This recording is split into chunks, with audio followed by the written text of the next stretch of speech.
आज मैं एक नई कहानी लेके आया हूँ, तो भाई हो जाएगी डरने के तैयार, क्योंकि आ चुका है आपका भाई अखिलेश कुमार। तो भाई ये कहानी है एक छोटे से हादसे के साथ। तो ये कहानी बनाई है, बट जो कहानी हमको भेजी है उनका नाम संजय है और ये छतरपुर में रहते हैं। और उनके साथ छोटे छोटे हादसे हुए हैं जो हम कह सकते भूत भी है और नहीं भी, उनको महसूस हुआ है। तो गाइस ऐसी कहानी सुनने के लिए और देखने के लिए तो प्लीज़ चैनल को सब्सक्राइब कर लीजिएगा और कमेंट करके जरूर बताइए कि वीडियो में किस चीज़ की कमी है, आप लोगों को कैसी कहानी किस भूत या एक्सीडेंट पे कहानी चाहिए। तो बने रहिएगा वीडियो के एंड तक और पूरा वीडियो जरूर देखिएगा। तो चलिए कहानी शुरू करते हैं। तो हमें संजय भाई भी बताते हैं, क्योंकि उनके फैमिली में ये हादसे बहुत ज़्यादा होते हैं। अब जब से उनके पापा एक्सपायर हुए तब से तो होना बंद हो गया। बताते हैं कि मैं वह कंपनी से घर जा रहा था, तो उस दिन क्या जहाँ से जाया तो फाटक बंद था, बहुत ज़्यादा भीड़ थी, किसी कारण से पटरी पर ट्रेन रुकी हुई थी, तो उनको जाना पड़ा कंपनी के पीछे का नहीं, इसका कम से कम वैसे वो अगर फाटक पार करते थे तो 5 से 10 मिनट का रास्ता था बाइक से। तो उस दिन उनको कुछ तो 25 से 30 मिनट का रास्ता उनको ट्रेवल करके जाना पड़ा बाइक से। तो जब बताते हैं वो जब घर आए थे तो उनके उधर एक बाग है, बाग पार करके एक खेत था जिसमें धान हो रखे थे और उसमें उस खेत में कुआं है, तो कुएं के आसपास उनको आवाज़ सुनाई देती थी। तो एक दिन उस कुएं पे परछाई दिखाई दी जिन्हें बिल्कुल सफ़ेद थी। तो उन्हें आवाज़ आई, बट उन्हें डर के मारे वो वहाँ रुके नहीं, सीधा चले गए। तो जाके उन्हें अपने घर बताया, कह रहा भाई ये मेरे साथ हुआ था, तो मैं रुका नहीं। तो ऐसे ये मेरा एक्सीडेंट था। और एक एक्सीडेंट मैं अपने साथ ही बताता हूँ, क्योंकि जब बात हॉरर की चले तो भाई छोटे छोटा एक्सीडेंट और बड़े से बड़ा भूतिया एक्सीडेंट लोगों को पता हो चलना चाहिए। तो एक दिन क्या हुआ, मेरे घर मैं अकेला और मेरी 2 बहन थी। हमारे रूम में उस टाइम 3 रूम थे, पूरे मकान में 3 रूम थे। तो मैं बाहर वाले रूम में सो रहा था, जो मैं रोड से चिपका हुआ रूम है वहाँ सो था। मेरी बहनें मेरे बाहर वाले रूम में सो रही थी। तो एक दिन क्या बरसात बहुत ज़्यादा हो रही थी, तो मिनिमम 12 साढ़े 12 बजे का टाइम होगा।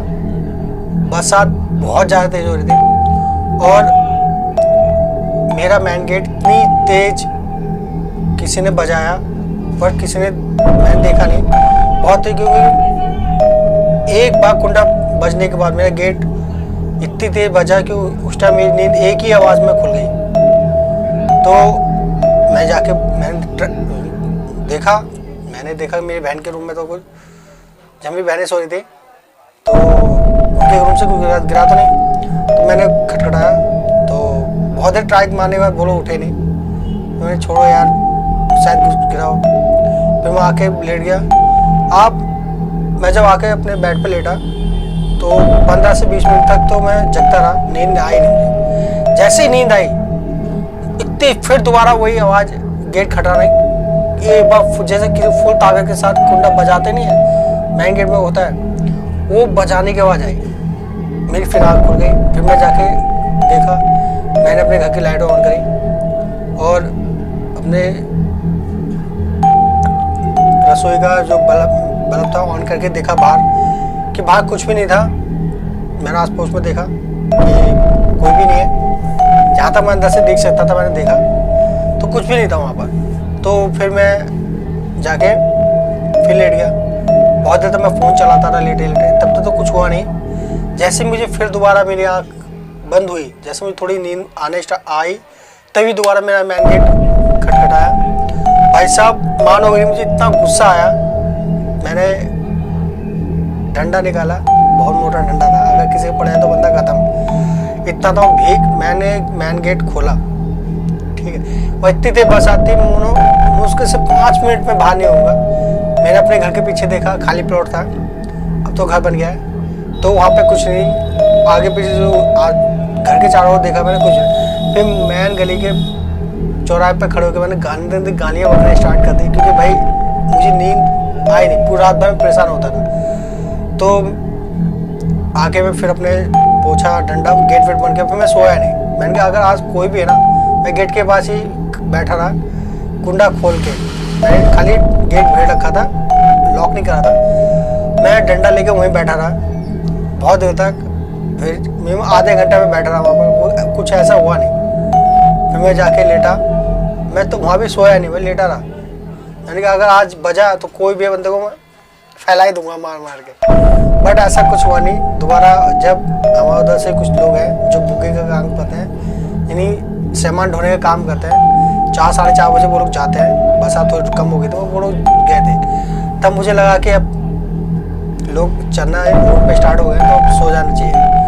पर तब भाई वो रात मुझे अभी तक याद रहती है। तब भी कुछ ऐसा होता तो भाई ये एक्सीडेंट बड़ा धांसू था भाई। कोई भी था ना, अगर मुझे वो बंदा दिख जाता मैं फैला देता मार मार के भाई। मगर जो भी था मैं बहुत ज़्यादा डर रहा था, गुस्सा तो जितनी थी उस दिन, क्योंकि कोई अगर आपको परेशान करता है नींद में तो भाई पारा तीसरे आसमान पर चढ़ जाता है। बट ऐसा कुछ था नहीं।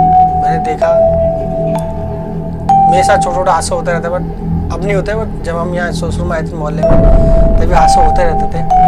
तो ये थी 2 कहानियाँ। तो प्लीज़ आप लोगों को वीडियो अच्छा लगा हो तो, कहानी अच्छी लगी तो प्लीज़ चैनल को सब्सक्राइब कर लेगा। अगर आप भी कोई कहानी भेजना चाहते हैं तो नीचे मेरा व्हाट्सअप नंबर दे दूँ, आप वहाँ जाके भी मेरी कहानी और अपनी कहानी शेयर कर सकते हैं। छोटी या बड़ी उसकी कोई मतलब नहीं है, पर एक रियल स्टोरी होनी चाहिए। और दोस्तों में ये कह रहा हूँ, अगर स्टोरी भेज रहे हो तो प्लीज़ वो स्टोरी भेजे जो आपने किसी को भेजी ना हो, क्योंकि क्या होता है इशू पड़ जाता है। तो चलिए मिलता हूँ नेक्स्ट वीडियो में। तो जाने से पहले आपको बता दूँ, इंस्टाग्राम में मेरा आईडी नीचे मिल जाएगी, आप लोग वहाँ जाके भी शेयर कर सकते हैं अपनी स्टोरी। और चाहते हैं कि आपकी कहानी को मैं अपनी आवाज़ दूँ तो हेडफोन लगा के हमेशा डरने के लिए हो जाइए तैयार, क्योंकि आपका भाई अखिलेश कुमार लाता रहता है ऐसे इतनी कहानियाँ। तो बताऊँ जब तक के लिए गुड नाइट, राम राम।